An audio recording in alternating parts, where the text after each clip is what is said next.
If you really want to be a successful startup, in other words, you want to establish your business model over time, real fast, you need to really follow a certain protocol, if you will, okay, when it comes to pitching, when it comes to actually interacting with investors.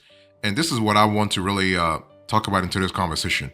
I want to give you a comprehensive guide on how to pitch to secure funding. It's not just about pitching to elicit interest, but you want to really pitch to secure funding after the meeting, after the 10 minutes or the 15 minutes that you have for the pitch. You want to get your cash, you want your $1 million cash or your $10 million cash ASAP, okay?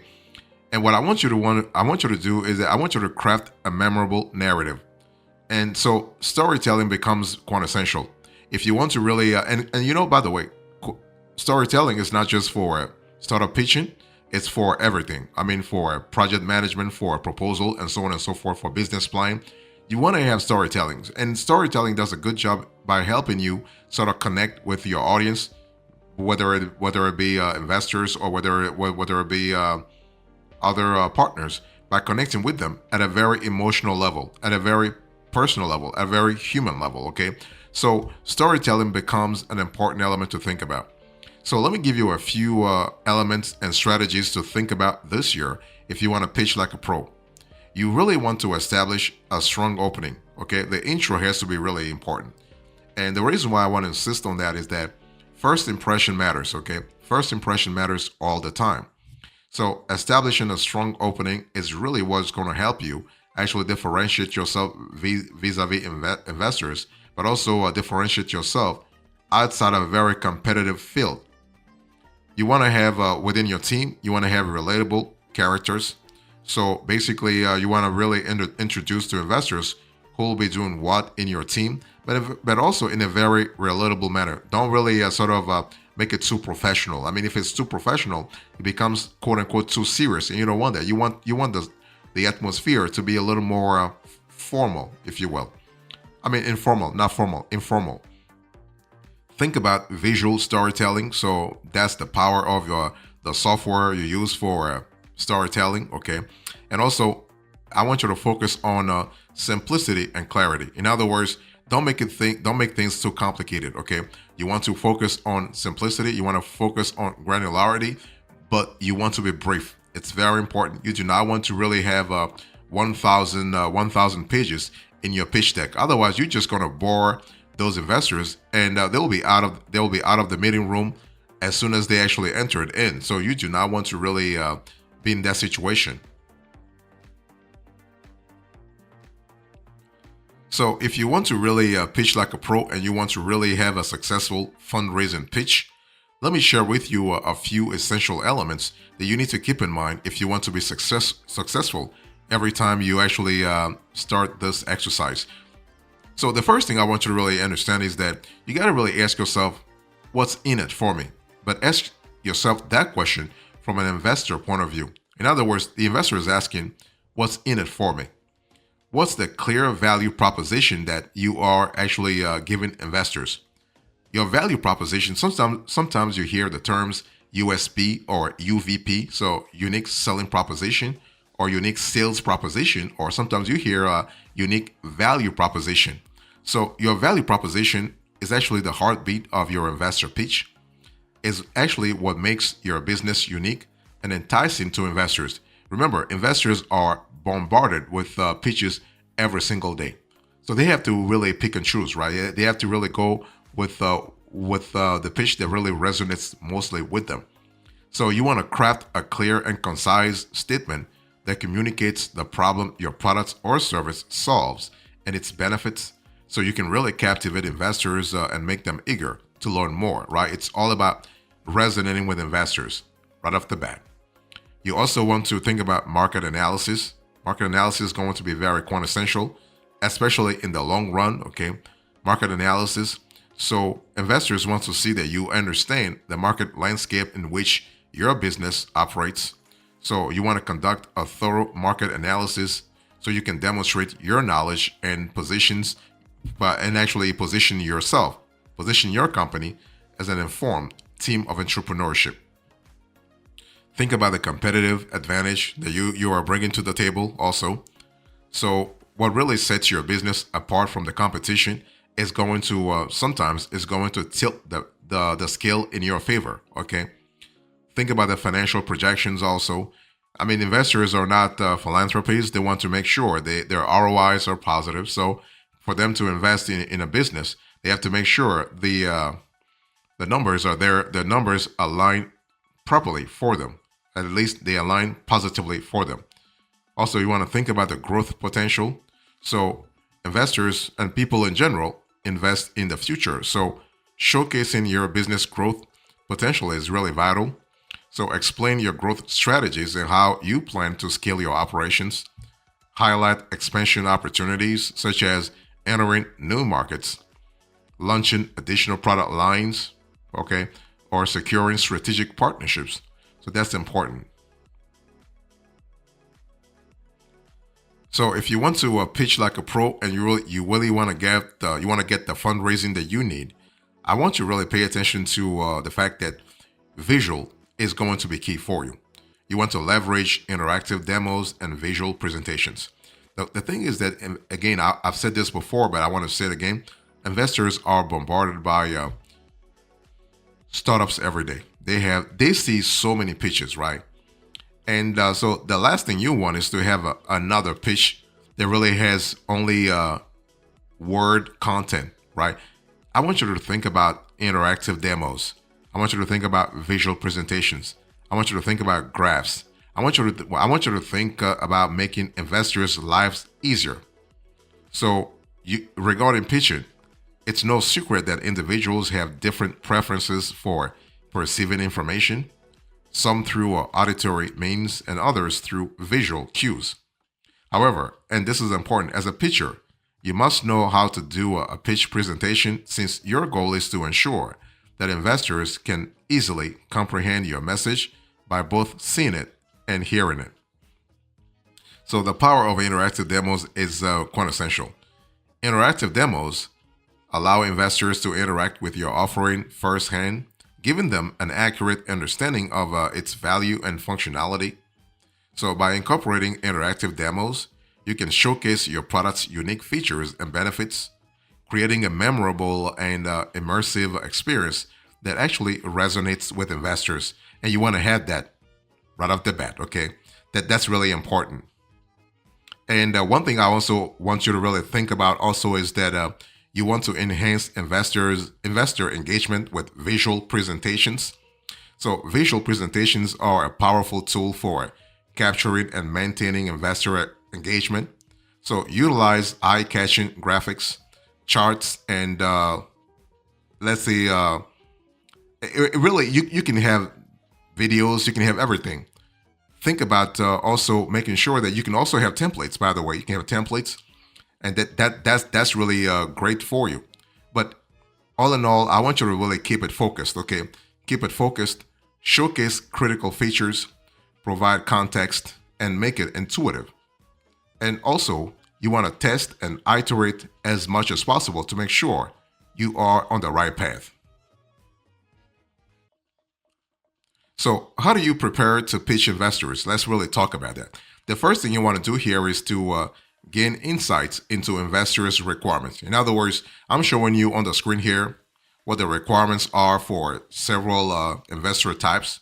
At least we have two here, but there are other, there are subcategories within the two categories: angel investor and venture capitalist. Okay, so you have different layers.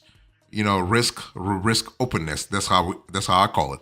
So when pitching to investors, you want to consider their specific requirements and preferences. There are primarily two types of investors that you will likely encounter: venture capitalists, so VCs, and angel investors.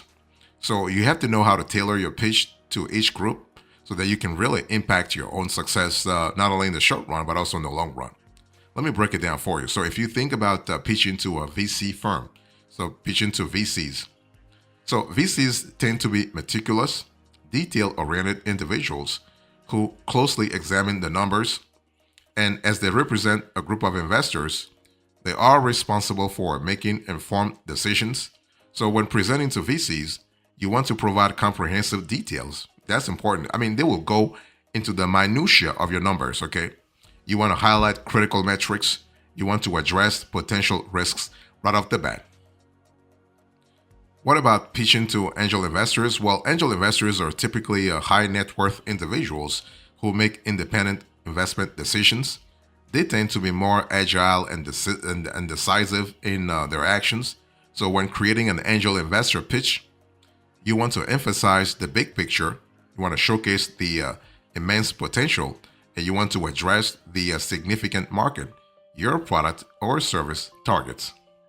Remember, when you understand the unique preferences of each investor type, you can effectively tailor your pitch to maximize your chances of success. You also want to allocate time for preparation. Okay, I don't care how well you think you know your products. You always have to prepare. Okay, most investors allocate specific time slots for meetings, typically from 10 to 20 minutes, although this can vary. So the duration of your pitch will significantly depend on the time given. So, for instance, if you only have 10 minutes, your pitch needs to be concise and impactful, focusing on the key points. But if you have a longer time frame, such as 30 minutes for instance, you can delve deeper into the details and provide a more comprehensive presentation. Okay, that's really something to think about, especially in the long run.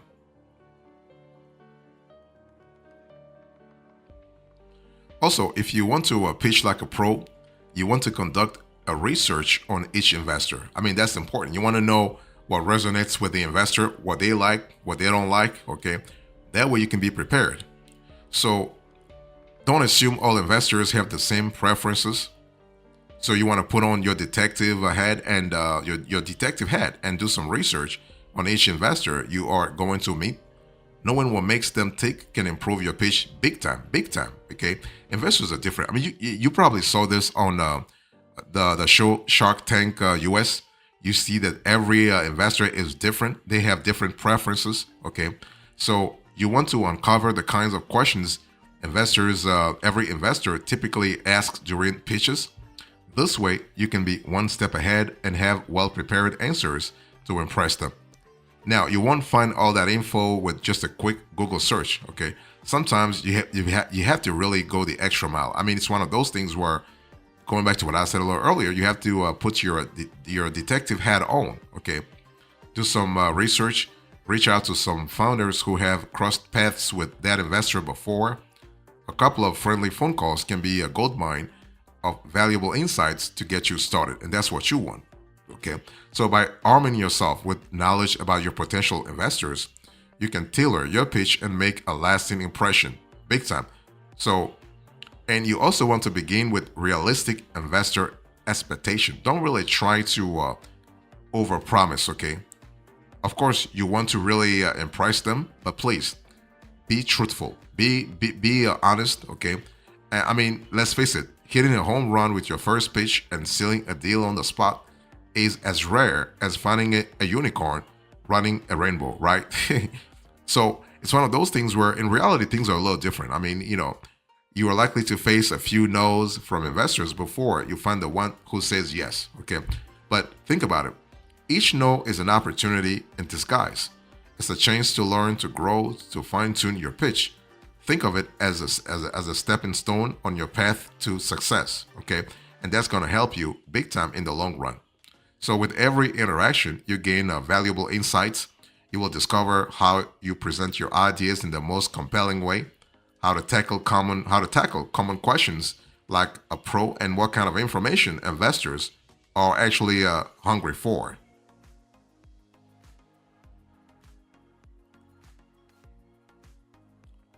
So if you want to really pitch like a pro, I want you to really think about addressing challenging questions directly.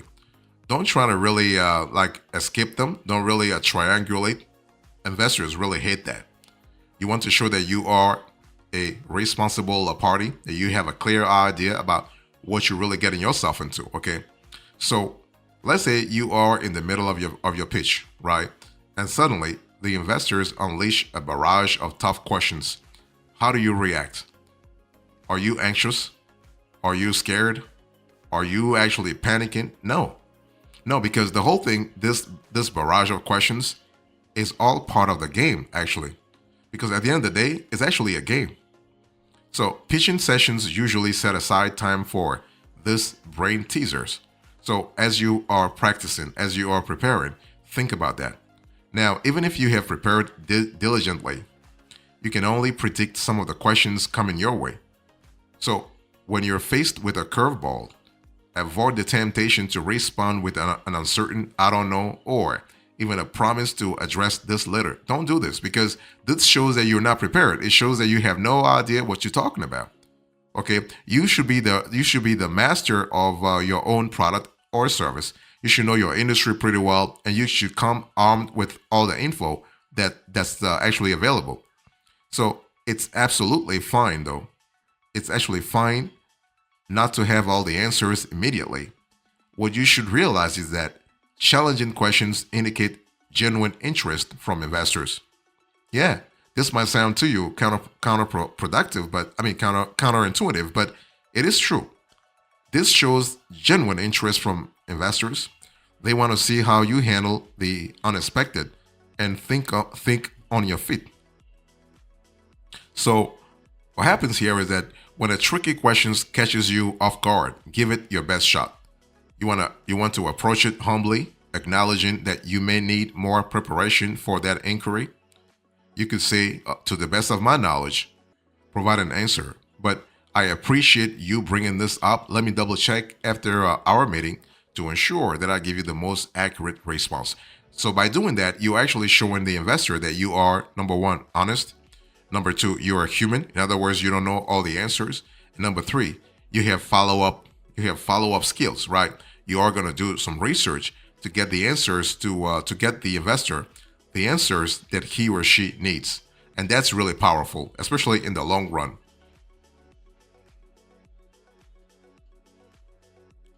So if you want to pitch like a pro, and this last part is really important, you want to express gratitude with a follow-up. See, gratitude is not it's not just about expressing thank you to people who helped you. No, you want to express gratitude to investors who show interest in your product or service in the first place. Even if they don't invest, the simple fact that they actually sat at a table to listen to you is actually very big, okay? You presented a great pitch. Now it's time to show some love. And this is kind of similar to what you have to do if you apply for a job. You went for a job interview. You sat there. You sat down in that room, listened to some recruiters. After the meeting, you want to really express gratitude. Again, it doesn't matter if they hire you or not. At least they took time for you. So after each pitch, you want to take a moment to send a thank you note. Skip the generic stuff. Instead, mention something specific you learned from the conversation, okay? That way, you're showing the investor that you were paying attention all along, okay? So it's all about humility and building connections. Even if they don't invest this time, you will stay on their radar for future funding opportunities. So open your email and express your gratitude. Stand out from the crowd and keep those doors open. You just never know. Okay, you just never know. So this little act of appreciation might be the start of new opportunities. You just never know. I mean, this industry, this world is very small, but also big. You can have investors actually not invest in your products today, but 5 years from now, 10 years from now, or even 20 years from now, actually invest in your products. You just never know. So it's important to build relationships. It's important to cultivate the right ties with the right investors, especially in the very early stages.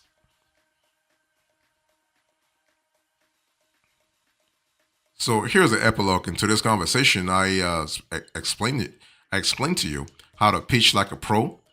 I talk about how to prepare to pitch to investors, the key elements and strategies, and also the essential elements of a successful fundraising pitch. Thank you so much. God bless you. I will see you next time. Until then, remember, stay marvelous.